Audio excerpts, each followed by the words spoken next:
Viorica. Eu am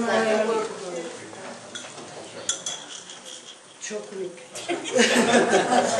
Am absolvit facultatea de horticultură, după care am fost repartizată din Alcool Focșani. Am lucrat timp de 12 ani, apoi inspector la Consiliul de Industrie Alimentară și din 1992 lucrez la Direcția Agricolă Vrancea, îndeplinind mai multe funcții de conducere. Nu o să mă laud eu acum, că sunt mari directoare, dar așa este. Modestia.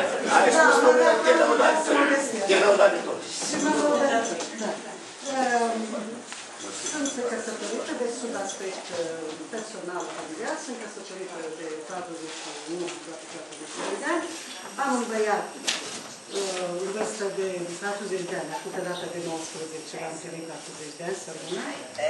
Și el este economist, lucrează la BCR și am și un nepoțel în vârstă de 11 ani.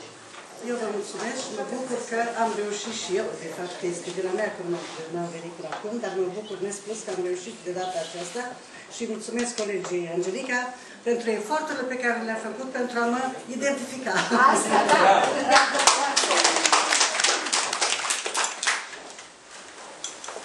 Așa, Abădăi Indian.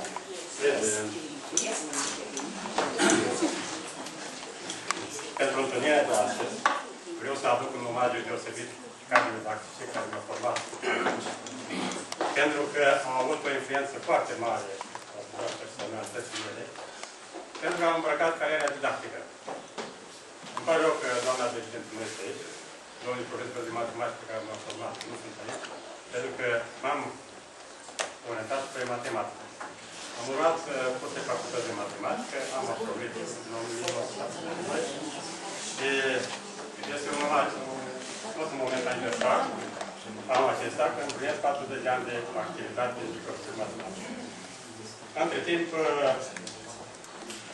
am perfecționat activitatea didactică, parcurgând obținerea gradului didactice, definitivat gradul 2, gradul 1. În ceea ce privește familia, sunt căsătorit, deci în 1970, soție este învățătoare, avem 3 copii, din care 2 sunt profesori și a 3-lea a făcut contabilitate și s-a orientat pentru a doua facultate la Facultatea de Sport, pentru proiecte de educație fizică. Avem 3 nepoți, un nepoate de la Caruana, Iulie de 4 ani, clasa a 3-a și clasa a 2-a, și un nepoțel care va împlini în anul 4 ani, dar ăsta este, să spunem așa, spiritul familiei. A fost format de Cezarina, sora mea, care este la pensie, că are a 2 ani de activitate făcută cu ea. Și pune toate minunățele care sunt în fața pământului. În rest, doamne profesori de aici, la care m-am întâlnit cu diferite ocazii, în care moment mi-am luat aminte de ani de școală, de momente de vieții noastre. Și, ca să fac o paranteză așa, că doamna profesoară a cerut ceva, când am fost student, am ales ca limbă modernă limba rusă. Vedeți, în anul terminal am avut un profesor care a fost președinte unei asociații de studenților cu centru universitar și primul 2 ani n-am făcut. Dar a 3-lea an i-am luat așa. Traduceți un cred din limba rusă, nu mă interesează. Am avut așa un trac în ultima sesiune, încât am programat examenul, era prolog, nu era examen. Ultimul să fie în cariera noastră. Da, dar a reușit, nu pun la punct și mi-a dat foarte mult să am învățat la profesoară, declinarea, conjugarea, asta m-a ajutat foarte mult. Da, și aduc un omagiu din nou colectiv didactic, care este și acum această școală de renume, politician și european, dacă...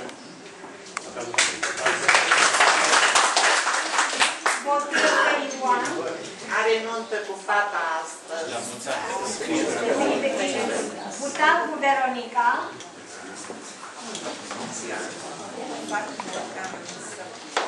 Am terminat școala cu specializare. Am și toată viața mea am făcut așa. Am două fete. Unul a terminat facultatea de informatică în Iași, lucrează la una este asistent medical, lucrează la Bruxelles. O să vă spun că sunt văd că reprezint medicinal și sunt bunica călătoare. Când au nevoie de mine, bunica la avion, pleacă la nevoie.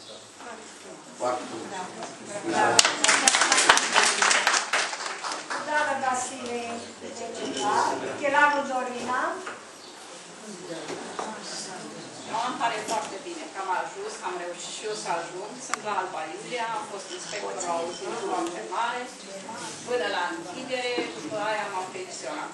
Am o singură fată, geografie turist, în Alba Iulia cu noi.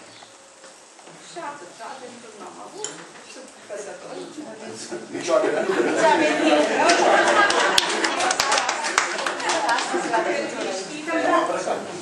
Cântanu Eva.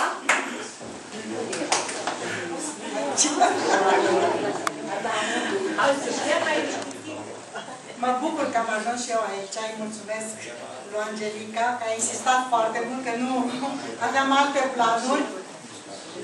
Și pot să spun, după terminarea liceului, am plecat la Timișoara, având-o de acolo. Am vrut să dau la facultate, n-am ajuns la facultate, am dat la o școală tehnică. Am lucrat într-un laborator 32 de ani, am ieșit la pensie, căsătorită, 2 copii, un băiat inginer, a făcut politehnică și fata ASEU, am o nepoțică și mă bucur enorm că am ajuns să ne întâlnim cu toții.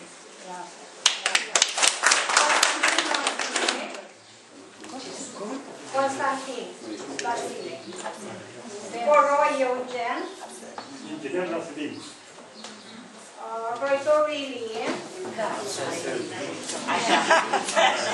Ce și cred. Ești la tablu și Creta, mă.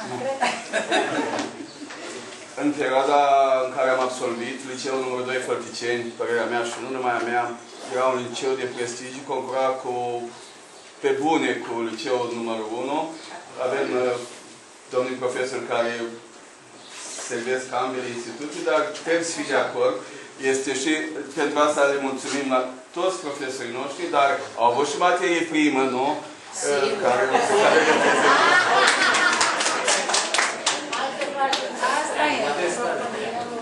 sunt profesor de matematică la liceul de informatică din Iași. O singură soție, 2 fete.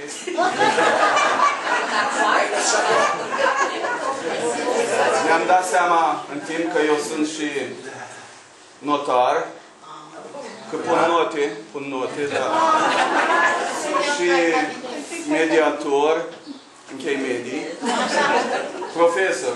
Meditația acasă? Sunteți la finanțe? Întrebare la Radio Erevan. Cum se pune accent? Profesor sau profesor? Răspuns. În România nu se pune niciun fel de accent cu profesor.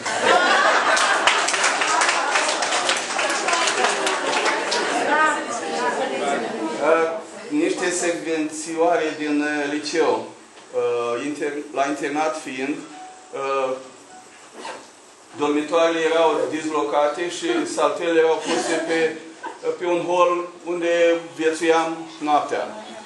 La un moment dat, nu se adormea la comandă, mitică Irimia se ridică în șezut și face o invocare, ceva, că trebuie cineva să facă ceva. Nu toți dormeau și cineva avea inspirația să zică, dar cine trebuie să ducă mitică?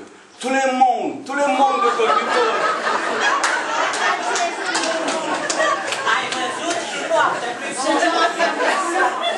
I-am spus, n-are rost în chestiunea asta, dar noi cei din jur și probabil că nu sunt singurul care reține secvența. Încă vreo 2, dacă nu vă supărați. Eram la limba rusă și pentru că cu domnul Boaro, domnul profesor, și pentru că trebuia să se facă ritualul acela de spus data, cine este nu știu ce, s-a ridicat Harris, care era un elev mai priceput și la rusă și la toate celelalte de altfel, și a spus, la care profesorul zice, dom'le, dar tot tu ești serviciu, cine este serviciu? Probabil că a întrebat în limba rusă. Harris era în picioare, s-a ridicat Florina, la care Harris zice, deci la întrebarea cine este în serviciu, Harris a zis ea, care însemna în rusește el,